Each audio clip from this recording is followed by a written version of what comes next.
Summer slam டே 2க்காக என்ன நடந்துச்சுன்னு கேட்டிங்கன்னா, ஃபர்ஸ்ட்டு கோடி ரோட்ஸ் பேக் ஸ்டேஜில் வர்றாரு. அதுக்கப்புறம் ட்ரிபிள் கட்சி வந்து பேசுகிறார். ட்ரிபிள் கட்சி வந்து பேசுகிறாருன்னு சொல்கிறாருன்னு கேட்டிங்கன்னா, இங்கே ஒரு வரலாறு படைக்க போகிறோம். ஏன்னா சம்மர் ஸ்லாம் 2வது நைட்டு இங்கே வேறு மாதிரி இருக்க போகுது அப்படின்ற மாதிரி இன்ட்ரொடக்ஷன் கொடுத்து ட்ரிபிள் கட்சி பேசி மக்களை உற்சாகப்படுத்தி சம்மர் ஸ்லாம் வெடிச்சு தொடங்க ஆரம்பிக்குது. அந்த இடத்துல ஃபஸ்ட்டு மேட்சாக என்ன நடக்குதுன்னு கேட்டிங்கன்னா, women's world heavy championship match. அந்த மேட்ச் யார் யாருக்குன்னு கேட்டிங்கன்னா, ஃபஸ்ட்டு ரீகா ரிப்ளே வராங்க, அடுத்து யூஎஸ்கே, அடுத்து நயோமி. இவங்க 3 பேருக்கு ட்ரிபிள் மேட்ச். இந்த மேட்ச் ஆரம்பமே ஒரு தரமான மேட்சா கொடுத்திருந்தாங்க. ஏன்னா இந்த மேட்ச் வந்து பயங்கரமா இருந்துச்சு. 3 பேரோட என்ட்ரன்ஸே வேற லெவல்ல இருந்துச்சு. அதுக்கப்புறம் 3 பேரோட பர்ஃபார்மன்ஸ் நல்லா இருந்துச்சு. இந்த மேட்ச்ல யார் ஜெயிப்பான்றதே நம்மளுக்கு எதிர்பார்க்கிற மாதிரி வச்சுட்டு இருந்தாங்க. ஏன்னா எல்லாரோட பர்ஃபார்மன்ஸும் இஎஸ்கையோட பர்ஃபார்மன்ஸ், ரீகா ரிப்ளே, நயோமி எல்லாருமே நல்லா பண்ணிட்டு இருந்தாங்க. ஒரு கட்டத்தில் நயோமி என்ன பண்ணுவாங்கன்னு கேட்டீங்கன்னா, இஎஸ்கை ரீகா ரிப்ளேக்கு ஃபினிஷர் பண்ணி ரோல் பின் பண்ணி வின் பண்ணிடுவாங்க. இந்த மேட்ச்ல வந்து சாம்பியன்ஷிப்பை ரீட்டைன் பண்ணிட்டு போயிட்டாங்க. இது ஒரு மேட்ச். இந்த மேட்ச் முடிஞ்சதுக்கப்புறம் அடுத்து வந்து வேற லெவல் சம்பவம் நடக்க போது. அதுக்காக வந்து டாக் டீம் டிவிஷனில் இருந்த லெஜெண்ட்லாம் வந்திருந்தாங்க. அதாவது டெட்லி பாய்ஸ் வந்திருந்தாங்க. அதுக்கப்புறம் current DNA world tag team champion Hardy boys வந்திருந்தாங்க.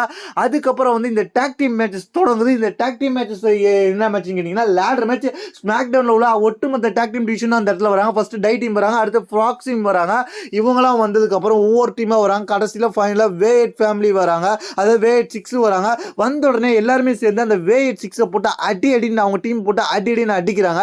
இந்த மேட்ச்ல வந்து டேபிள் உடையிறது, டேபிள் கணக்கே இல்லாமல் உடஞ்சிச்சு. அது மட்டும் இல்லாமல் லேடர் உடஞ்சிச்சு. இந்த மேட்ச்ல முக்கிய மூமெண்ட்டாக என்ன நடந்துச்சுன்னு கேட்டிங்கன்னா, டை டீமுக்கு சப்போர்ட் பண்ண கேண்டிலியரே என்ன பண்ணுறாங்கன்னு கேட்டிங்கன்னா, அவங்க ஒரு கட்டத்தில் இந்த மேட்ச்ல உமன்ஸாக இருந்தாலும் இந்த மேட்சை சாம்பியன்ஷிப்பை எடுத்துடலாம் அப்படின்ற மாதிரி முயற்சி பண்ணுறாங்க. அந்த முயற்சி பண்ணுறாங்க. ஆனால் அது முடியல. அவங்க அட்டாக் பண்ணுறதுக்காக பிஃபேப் போகிறாங்க. பிஃபேப் வந்தோடனே அவங்க ஏறி லேடரில் பெல்ட் எடுக்கலான்னு பார்க்குறாங்க. ஆனால் மென்ஸுக்கான டாக் டீம் சாம்பியன்ஷிப் மாதிரி உமன்ஸ் உள்ள வந்து அட்டாக் பண்ண ஆரம்பிச்சிட்டாங்க. பிஃபேப் ஏறுன்னு பார்த்தோன்னே நிக்கி கிராஸ் என்ன பண்ணுறாங்கன்னு கேட்டிங்கன்னா, அவங்க வே8 6 டீமில் இருக்கிறதுனால அவங்க வந்து அட்டாக் பண்ணுறாங்க. அதுக்கப்புறம் மாறி இந்த மேட்ச்சில் வந்து எல்லாருமே வந்து ஹெல்ப் பண்ணி அட்டாக் பண்ணிக்கிறாங்க. இந்த மேட்ச்சில் பல இடத்துல டேபிள் உடஞ்சி, லேடர் உடஞ்சி, கேண்டிலியரே வச்சு லேடர்லாம் உடச்சி விட்டாங்க. இந்த மேட்ச்சில் வந்து எரிக்கிறவன் கூட உள்ள வந்தார். இந்த மேட்ச்சில் கடைசியில் டாக் டீம் சாம்பியனை ரீட்டைன் பண்ணிட்டு போனது வே8 6 டீம் தான். அதுக்கப்புறம் இந்த மேட்சே பயங்கரமாக இருந்துச்சு. அதுக்கப்புறம் என்ன நடந்துச்சுன்னு கேட்டிங்கன்னா, women's intercontinental championship match. Women's intercontinental championship match யார் யாருன்னு கேட்டிங்கன்னா, லைரா வர்சஸ் பிக்கி லிஞ்ச். இவங்க 2 பேருக்கும் இந்த ஸ்டோரி லைன் ரொம்ப நாளாகவே போயிட்டு இருக்கு அப்படின்றது தான் இந்த ஸ்டோரி லைன். அதாவது சம்மர் ஸ்லாமுக்கான ஃபீல்டில் கூட லைரா தான் எல்லா வாரமும் அடித்து டாமினேட் பண்ணிக்கிட்டு இருந்தாங்க.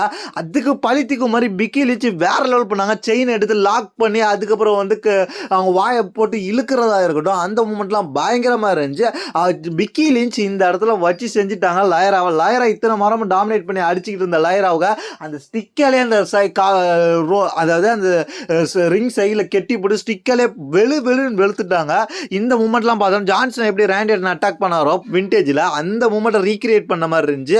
அதுக்கப்புறம் இந்த மேட்ச்சில் ஒரு கட்டத்தில் பிக்கி லிஞ்சு அட்டாக் பண்ணுறதுக்கு பெய்லி வருவாங்க. பெய்லியும் பிக்கி லிஞ்சும் அடிச்சுப்பாங்க. அதுக்கப்புறம் என்ன நடந்துச்சுன்னு கேட்டிங்கன்னா, பிக்கி லிஞ்சை அடிச்சுட்டு பெய்லி உள்ள போய் லைராவுக்கு ஃபினிஷரை போட்டு பின் பண்ணுவாங்க. பிக்கி லிஞ்ச் வந்து பின் பண்ணுறத பற்றி பெய்லி உள்ள வர பார்ப்பாங்க. ஆனால் வந்து இந்த மேட்ச்சில் பெய்லியால் ஒன்றும் பண்ண முடியாது. பிக்கி லிஞ்ச் சாம்பியனை ரீட்டைன் பண்ணிட்டு போயிட்டாங்க. பெஸ்ட் மேட்ச்னு கூட சொல்லலாம். One of the best match பழைய உமன்ஸ் டிவிஷனில் நல்லா இருந்துச்சு. அதுக்கப்புறம் வந்து சோலோ சிக்கா வர்சஸ் அதுக்கப்புறம் ஜாக் எஃபெக்ட், இவங்க 2 பேரும் யூஎஸ் சாம்பியன்ஷிப் மேட்ச். அது ஸ்டீல் கேஜ் மேட்ச். இந்த மேட்சை பொறுத்த வரைக்கும் 2 பேருமே டாமினேட் பண்ணி நல்லாவே பர்ஃபார்மன்ஸ் பண்ணிட்டு இருந்தாங்க. ஒரு கட்டத்தில் ஜேடி மேத்யூ என்ன பண்ணுவார்னு கேட்டிங்கன்னா, சோலோசிக்காவுக்கு சப்போர்ட் பண்ணி வருவார். ஜேடி மேத்யூ வரதை பார்த்தோன்னே ஜாக் எஃபெக்ட்டுக்கு சப்போர்ட் பண்ணி ஜிம்மி யூசோ வருவார். ஜேடி மேத்யூ ஒரு சூப்பர் கிக் கொடுவார். அதுக்கப்புறம் இந்த மேட்ச்சில் வந்து ஜாக் எஃபெக்ட்டும் சோலோசிக்காவும் சிங்கிளாக தான் பர்ஃபார்மன்ஸ் பண்ணிக்கிட்டு இருப்பாங்க. ஒரு கட்டத்தில் ஜாக் எஃபெக்ட் என்ன தான் முயற்சி பண்ணாலும் ஜெயிக்க முடியல. ஒரு கட்டத்தில் டாப்பில் இருந்து ஜாக் எஃபெக்ட்டை பிடிச்சி லாக் பண்ணுவாங்க. அதுக்கப்புறம் என்ன நடக்கும் கேட்டிங்கன்னா, ஜேடி மேத்யூ வந்து டாலா டோங்காவும் ஜேடி மேத்யூ வந்து சோலோசிக்காவை ஜெயிக்க வைக்கிறதுக்கு முயற்சி பண்ணி கேஜி கேட்லாம் திறந்து விடுவாங்க. கடைசியில் இந்த இடத்துல வின் பண்ணது யாருன்னு கேட்டிங்கன்னா, டாலா டோங்காவை வச்சு சோலோசிக்கா சாம்பியனை ரீட்டைன் பண்ணிட்டு போயிட்டார். அதுக்கப்புறம் வந்து intercontinental championship match Dominik Mysterio versus AJ Styles. இவங்க 2 பேருக்கும் ஏஜ் ஸ்டைல்ஸ் பார்த்தீங்கன்னா எடிகிரோவை ரீக்ரியேட் பண்ணியிருப்பார். எடிகிரோ எப்படி என்ட்ரன்ஸ் வருவாரோ அதே மாதிரியே செஞ்சிருப்பாரு. அதுக்கப்புறம் ஒரு கட்டத்தில் இந்த மேட்ச்சில் டாமினிக் மிஸ்ட்ரியோ ஷூவை அவுத்துருவாங்க, ஒரு கால் ஷூவை. அதுக்கப்புறம் அதுக்கப்புறம் என்ன நடக்கும்னு கேட்டிங்கன்னா இந்த மேட்ச்சில் வந்து சீட் பண்ண ஆரம்பிப்பார் டாமினிக் மிஸ்ட்ரியோ. எடி ஹீரோ எப்படி சீட் பண்ணுவாரோ அதை மாதிரி சேரை கீழே தட்டிட்டு அதுக்கப்புறம் ஆப்போனண்ட்டை கையில் சேரை தூக்கி போடுவாரோ, அதே போல் ஏஜே ஸ்டீல்ஸ் கையில் சேரை தூக்கி போடுவார். ஆனால் ஏஜே ஸ்டீல்ஸ் அதை ஒரு சாதகமாக பயன்படுத்திக்கிட்டு ஏஜே ஸ்டீல்ஸ் கழுத்தில் சேரை மாட்டிப்பார். அப்படியான ரெஃபரி நம்ம மேலே என்ன நடந்துச்சுன்னு கன்ஃபியூஸ் ஆகிடார். அதுக்கப்புறம் ஒரு கட்டத்தில் அந்த ஷூவை வச்சு அந்த பிஞ்சு போன ஷூவை வச்சே வந்து ஏஜே ஸ்டீல்ஸ் அடித்து இந்த மேட்சை முடிச்சு வின் பண்ணிடுவார் டாமினிக் மிஸ்ட்ரியோ. அதுக்கப்புறம் நம்ம மெயின் ஈவெண்ட்டுக்கு வந்துடுவோம். மெயின் ஈவெண்ட்டில் என்ன நடந்துச்சுன்னு கேட்டிங்கன்னா ஜான் சீனா vs கோடி ரோட்ஸ்ன்ற match WWE undisputed universal championship match. இந்த மேட்சை பொறுத்த வரைக்கும் ஜான் சீனா என்ன பண்ணாருன்னு கேட்டிங்கன்னா அவரோட விண்டேஜ் என்ட்ரன்ஸ், அவரோட ஒரிஜினல் என்ட்ரன்ஸ், அவரோட ஃபர்ஸ்ட் டைம் என்ட்ரன்ஸில் வந்தார். வேறு லெவலில் இருந்துச்சு. ஜான் சீனா கோடி ரோட்ஸ் இந்த மேட்சை ஆரம்பிக்க முடியும் ஹக் பண்ணிப்பாங்க. இந்த மேட்சை பொறுத்த வரைக்கும் ரெண்டு பேரோட பர்ஃபார்மன்ஸ் வேறு லெவலில் இருந்துச்சு. ஜான் சீனா உண்மையிலே டாமினேட் பண்ணார். கோடி ரோட்ஸை கதற விட்டார்னே சொல்லலாம். அந்த அளவுக்கு பயங்கரமாக இருந்துச்சு. கோடி ரோட்ஸ் இந்த இடத்துல சின்ன சின்ன இடத்துல தான் அதிகமாக டாமினேட் பண்ண மாதிரி காமிக்கல. ஜான் சீனா அப்படி ஸ்டில் ஸ்டெப்பை தூக்கி கோடி ரோட்ஸ் மேலே வெளில ரிங் சைடில் இருந்த கோடி ரோட்ஸ் மேலே தூக்கி விட்டெறியறதா இருக்கட்டும்.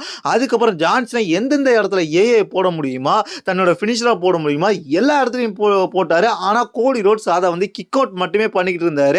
அது மட்டும் இல்லாமல் ஒரு கட்டத்தில் ஸ்டீல் சேர் எடுத்து ரெண்டு பேருமே அடிச்சிக்க ஆரம்பித்தாங்க. ஸ்டீல் சேர் அடிச்சுக்கிட்டு ஜான் சீனா கையிலேருந்து ஸ்டீல் சேர் விழுந்துடும். அதுக்கப்புறம் கோடி ரோட்ஸ் டாமினேட் பண்ணுவார். அதுக்கப்புறம் வந்து மீண்டும் ஜான் சீனா டாமினேட் பண்ணுவார்.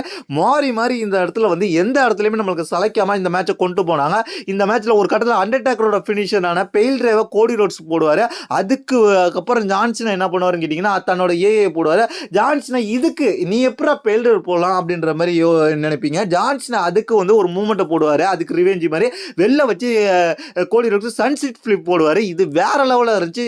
அது மட்டும் இல்லாமல் ஜான் சீனா வந்து கோடி ரோட்ஸை தூக்கி அடிக்கிறது, கமெண்ட்ரி டேபிளில் எல்லாமே பண்ணார். ஜான் சீனா என்ன பண்ண முடியுமோ எல்லாத்தையுமே பண்ணார். ஆனால் கோடி ரோட்ஸ் முழுக்க இந்த மேட்ச்சில் வந்து டாமினேட்டே பண்ண விடலை ஜான் சீனா. ஜான் சீனா தன்னால் என்ன முடியுமோ எல்லாத்தையுமே பண்ணார். கோடி ரோட்ஸும் சின்ன சின்ன இடத்துல பண்ணார். அதுக்கப்புறம் டேபிள் எடுத்தாங்க. அதுக்கப்புறம் இந்த மேட்ச் வந்து ரொம்ப சுவாரஸ்யமாக போனதுக்கு முக்கிய காரணம் என்னன்னு கேட்டிங்கன்னா ஜான் சீனா தொடர்ச்சியாக ஃபினிஷர் போட்டுக்கிட்டே இருந்தார். அது மட்டும் இல்லாமல் இவங்க ரெண்டு பேரும் ஆடியன்ஸ் சைடு அடிச்சுக்கிட்டு அப்படியே போனாங்க. அந்த பக்கம் போனோடனே சம்மர் ஸ்லாம் ஸ்டேஜுக்கு என்ட்ரன்ஸ் கிட்ட கீழே கடந்த அந்த பேரிகேட் ஆடியன்ஸ் வெளில வராமல் இருக்கிறத வச்சிருந்த ஒரு ஸ்டீல் இதை வச்சு அதை தூக்கி ஜான் சீனா கோடி ரோட்ஸ் மூஞ்சில் அடிக்கிறதா இருக்கட்டும். அதுக்கப்புறம் என்ன நடக்குதுன்னு கேட்டிங்கன்னா என்ட்ரன்ஸ் கிட்ட அதில் வந்து லைட்டிங் செட்டப் இருக்கும். அதில் வந்து ஜான் சீனா அங்கேருந்தே ஒரு ஏஐ போடுறதா இருக்கட்டும். அதுக்கப்புறம் இவங்க ரிங்குள்ளே வராங்க. ரிங்குள்ளே வந்தோடனே ஜான் சீனா என்ன பண்ணுறாங்க கேட்டிங்கன்னா சாத்தி வச்சிருந்த ஒரு டேபிள்லேயே ஜான் சீனாவை தள்ளி விடுறாரு. அதுக்கப்புறம் என்ன நடக்குது கேட்டிங்கன்னா அந்த ரோப்பை கழட்டி அடிக்கிறாரு. அதாவது சைடில் இருந்த ரோப்பை ஜான் சீனா அதை சாதகமாக பண்ணிட்டு தன்னுடைய லாக் மூமெண்ட்டை போடுறாரு. அதை வச்சு அதுலேருந்து வந்து எஸ்கேப் ஆகிற கோடி ரோட்ஸ் ஒரு கட்டத்தில் பெல்ட்டை எடுத்துகிட்டு வந்து அடிச்சிடலான்ற மாதிரி ஜான் சீனாவை பார்க்குறாரு. அதுக்கப்புறம் வந்து John Cena top of the ரோப்லேருந்து ஒரு ஏஐ போடுறாரு. கோடி ரோட்ஸ் அதே கிக் அவுட் பண்ணிடுறாரு. அதுக்கப்புறம் என்ன நடக்குங்க டேபிளை வச்சு ஜான் சீனா வச்சு கோடி ரோட்ஸ் உடைக்கிறாரு. அதுக்கப்புறம் என்ன நடக்குன்னு கேட்டிங்கன்னா கோடி ரோட்ஸ் சல்யூட் வச்சுட்டு ஜான் சீனாவுக்கு ஒரு ஃபினிஷரை போட்டு இந்த மேட்சை முடிச்சிடுறாரு. சாம்பியன்ஷிப்பை வின் பண்ணிடுறாரு. மீண்டும் சாம்பியன்ஷிப்பை வின் பண்ணுறாரு கோடி ரோட்ஸ். அது மட்டும் இல்லாமல் ஜான் சீனா இந்த இடத்துல இருந்து சோகத்தோட ஹக் பண்ணிட்டு கிளம்பலான்னு பார்ப்பாரு. ஆனால் கோடி ரோட்ஸ் தான் கிளம்புவார் இந்த இடத்த விட்டு. ஜான் சீனா அந்த இடத்துல நின்று ஆடியன்ஸ்கிட்ட தேங்க்யூ மூமெண்ட்டை சொல்லிக்கிட்டு இருப்பார். ஜான் சீனா ரிட்டையர்மெண்ட்டுக்கு ஆக போகிறான்றப்ப நம்ம எதிர்பார்த்துருக்கோம். அந்த இடத்துல யாரும் எதிர்பார்க்க வேணுமே ஷாக்கிங்காக ப்ராக் லெஸ்னர் மியூசிக் வரும். உண்மையிலேயே என்னால் ஷாக்கிங்கில் தாங்க முடியல. ப்ராக் லெஸ்னர் மியூசிக் வந்து கோடி ரோட்ஸ் இருக்க மாட்டார். கோடி ரோட்ஸ் இருந்தால் கோடி ரோட்ஸுக்கும் ப்ராக் லெஸ்னருக்கும் மேட்ச் வைக்கலாம் அப்படின்ற மாதிரி தான் நம்ம எதிர்பார்ப்போம். ஆனால் கோடி ரோட்ஸ் இருக்க மாட்டார். கோடி ரோட்ஸ் ரிங் விட்டு போயிருப்பார். ஜான் சீனா மட்டும் ரிங்குள்ளே இருப்பார். அப்படியே வந்து என்ட்ரன்ஸில் வந்த ப்ராக் லெஸ்னர் அப்படியே ஜான் சீனாவை தூக்கி ஒரு ஏஐ போட்டுட்டு முடிச்சு விட்டு போவார். இந்த மூமெண்ட் சம்மர் ஸ்லாமே ஷாக்கிங்காக இருந்துச்சு. இதுதான் சம்மர் ஸ்லாம் டே 2 நடந்துச்சு. இதை பற்றி உங்களோட கருத்து கீழே உள்ள கமெண்ட்ஸ் பண்ணுங்க.